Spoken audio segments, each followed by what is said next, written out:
बिस्मिल्लाहिर्रहमानिर्रहीम। आज की वीडियो में हम ये देखेंगे कि ज़ुलेखा इश्क मजाजी में फ़ना होने के बाद इश्क हकीकी की तरफ बतदरीज किस तरह जाने लगी थी और यूसुफ अलैहिस्सलाम के यकीन और ईमान का एक कड़ा लम्हा जब सारी अवाम सर पर खड़ी थी और अगर वो ज़रा भी लड़खड़ाते तो फिर कुछ भी ना बचता।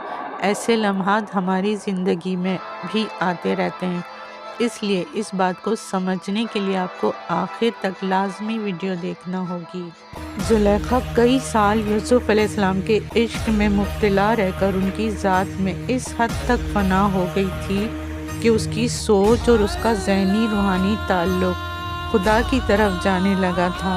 वो अक्सर सोचा करती थी कि लोग यूसुफ की पूजा करते हैं, उसके लिए इतना रोते हैं, जान देते हैं उस पर, तो उसका खुदा फिर कैसा होगा, कितना अच्छा होगा उसका खुदा कि यूसुफ उसकी पूजा करता है, उसके लिए रोता है। यकीनन उसका खुदा लायके परस्तिश है।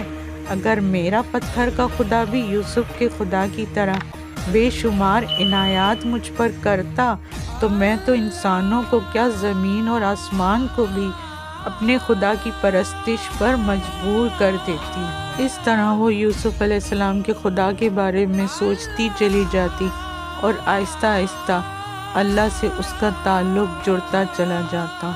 जैसा कि यूसुफ ने हमेशा बादशाह को आईने बुत परस्ती के ख़िलाफ़ कोई भी कदम उठाने से कई साल तक ये कहकर रोके रखा था कि अभी मुनासिब वक्त नहीं है, लेकिन कहत के बाद से गंदुम महंगी खरीद कर काहिनों की दौलत हुकूमत के पास आ चुकी थी और अक्सर बुत परस्त यकता परस्त हो चुके थे।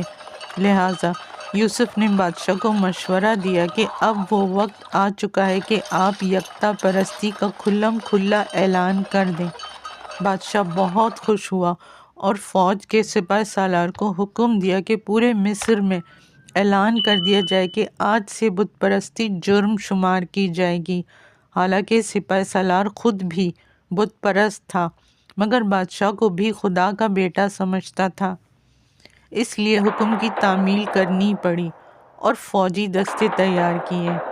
बादशाह इंतहाई नरम दिल और हसास था, खून रेज़ी बिल्कुल बर्दाश्त नहीं कर सकता था, मगर यूसुफ ने तसल्ली दी। उस ज़माने के रिवाज के मुताबिक मनादी करने वालों ने ढोल बजा बजा कर आईने यकता परस्ती का ऐलान कर दिया और बुत परस्ती को जुर्म करार दिया गया। इस नए दीन इब्राहिमी मज़हब से गरीब और मुतवस्सित तबका बहुत ही ज़्यादा खुश और मुतमईन था, जैसा कि हर पैगंबर के दौर में होता आया है। मगर काहिन और दौलतमंद लोग बहुत ज़्यादा गुस्से थे, लिहाजा ताकतवरों ने लड़ाई झगड़े और मारपीट शुरू कर दी। एक शख्स ने कहा कि जो दिखाई न दे, जिसे छुआ न जा सके, उसकी क्यों परस्तिश की जाए। दूसरे ने जवाब दिया कि फिर तो दुनिया की तमाम चीज़ें जिन्हें देखा और छुआ जा सकता है सबकी परस्तिश होनी चाहिए। इस बात पर काहिन ने उसे कत्ल कर दिया। उधर यूसुफ ने ये तबलीग शुरू की कि लकड़ी और पत्थर के खुदा कैसे हो सकते हैं। काहिनों ने अपने आदमियों को सादा लिबास में गंदम के गोदामों पर भेजा, आग लगवाई, कारकुनों पर हमला किया और कई को कत्ल कर दिया, खुद भी मारे गए। यूसुफ की तलवार से काफिरों का सिपाही सालार ज़ख्मी होकर सब फरार हो गए, मगर इस बात का बादशाह ने सख्त एक्शन लिया और हुक्म दिया कि माबद का दरवाज़ा बिल्कुल मुकफ़्फ़ल करके काहिनों को गिरफ़्तार कर लिया जाए, मगर खून रेज़ी से हत्तुल मक़दूर बचें। ज़ुलेखा को ये सब कुछ हालात देखकर यूसुफ के बचपन की वो बात याद आई जब उसने कहा था कि एक वक्त आएगा जब मिस्र में गरीब अमीर सब बराबर हो जाएंगे और बुतों का नाम लेवा कोई भी नहीं रहेगा, और ये इनकलाब एक फरस्तादे खुदा के हाथों होगा। और आज मैं वो सब यूसुफ के हाथों होता हुआ देख रही हूँ। ये सुनकर कनीज़ें भी हैरान रह गईं। उधर बुत परस्तों की अक़लियत के मज़ालिम से बादशाह ने मजबूर होकर अपनी फ़ौज भेज दी, मगर लड़ाई झगड़े से बचने के लिए पहले सिपाही सालार ने हुक्मनामा सुनाया कि तुम्हें हुक्म दिया जाता है कि खुदाए आमून के मुजस्मे को नाबूद कर दो। آج سے یہ پرستش آمون جرم ہے۔ آج سے مصر کا سرکاری دین یکتا پرستی دین ابراہیمی ہے۔ مگر بت پرست بدستور غرور اور اکڑ میں رہے، لہٰذا سپہ سالار اور اس کی فوج نے معبد پر حملہ کر دیا اور بہت بڑے موٹے درخت کے تنے کو لے کر معبد کے بھاری دروازے کو مار مار کر توڑنے کی کوشش کرتے رہے۔ اس دوران بت پرستوں نے اوپر سے ابلتا ہوا تارکول فوج پر گرانا شروع کر دیا اور کئی لوگوں کو شہید کیا۔ بت پرستوں پر بھی تیر لگتے رہے اور وہ بھی مرتے رہے۔ آخر کار معبد کا دروازہ ٹوٹ گیا اور پھر دو بدو جنگ ہوئی۔ دونوں طرف سے سپہ سالار آمنے سامنے ہوئے۔ سخت ترین مقابلے کے بعد بت پرستوں کا سپہ سالار مارا گیا اور ان میں خوف و ہراس پھیل گیا اور وہ بھاگنا شروع ہو گئے، مگر کاہن بدستور اپنے غرور اور ضد پر قائم رہے اور معبد کو نہیں چھوڑا۔ اور کاہن اعظم نے سپہ سالار سے چند منٹ کی مہلت مانگ کر ایک چال چلی اور سب کاہنوں سے کہا کہ ابھی دیکھنا کہ دشمن کیسے ناکام اور حیرت زدہ رہ جائیں گے جب ہمارے خدا کی قدرت کی طاقت دیکھیں گے۔ لیکن یوسف نے آ کر سپہ سالار کو منع کیا کہ آکماہو ایک ہوشیار اور چال باز کاہن ہے، اسے مہلت بالکل ہرگز نہیں دینی چاہیے، اور دونوں معبد کے اندر چلے گئے۔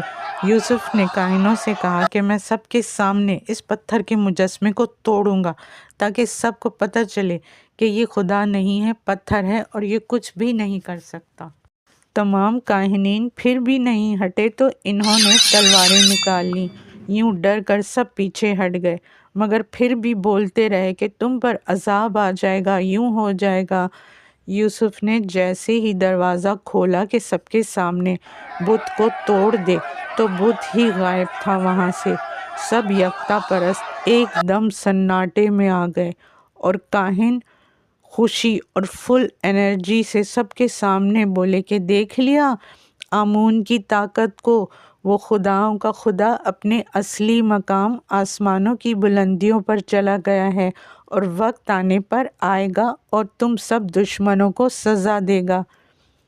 اب یہ لمحہ یوسف علیہ السلام کے لیے ایک بہت ہی بڑا کڑا امتحان تھا، کیونکہ ساری عوام سر پر کھڑی ہوئی تھی اور سب باتیں سنا رہی تھی کہ اب یہ ہو جائے گا، وہ ہوگا، اور بت وہاں سے غائب تھا۔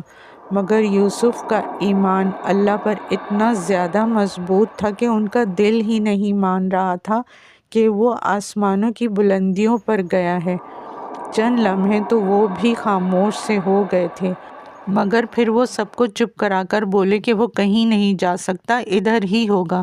پھر وہ بھاری کیبن جیسی جگہ جس میں مجسمہ رکھا ہوا تھا، کبھی یوسف ہاتھ سے بجا بجا کر اور کبھی پاؤں سے بجا بجا کر محسوس کرنے کی کوشش کرتے کہ یہ کھوکھلی تو نہیں ہے، لہٰذا وہ اس بھاری لکڑی جیسے کیبن کو دھکے سے موو کرنے میں کامیاب ہو گئے۔